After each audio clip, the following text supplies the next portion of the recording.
I'll make a fist and squeeze the tag to the top of my skin. And when I approach the device, it opens the Facebook page I set it to.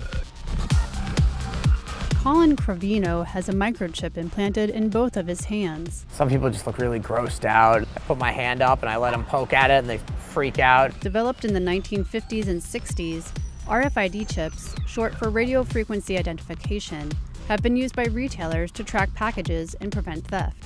Farmers use the chips to keep tabs on their livestock. Pet owners use them to identify their cats and dogs. And lately, members of the so-called body hacker movement have been implanting RFID chips under their skin, programming them to perform various tasks. Colin Crovino, a smartphone repairman in Brooklyn, New York, uses his chips to open his front door. He found them on a website called Dangerous Things that sells implant kits and offers user tips. I came across it when I was doing research on the Samsung deadbolt that I bought.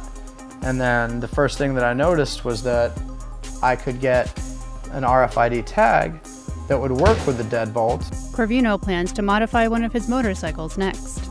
And I haven't decided on where I want to put the authenticator, the antenna, thinking probably down by the seat somewhere because this comes off. So I would just tap my hand on it.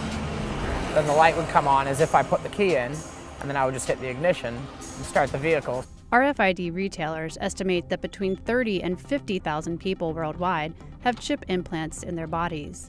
German tech consultant Andreas Sjöström used his chip as a boarding pass on a recent flight from Stockholm to Paris, and to get into an airport VIP lounge. Skeptics say the implants raise privacy issues and worry that strangers could tap into the information on a chip without the owner's knowledge.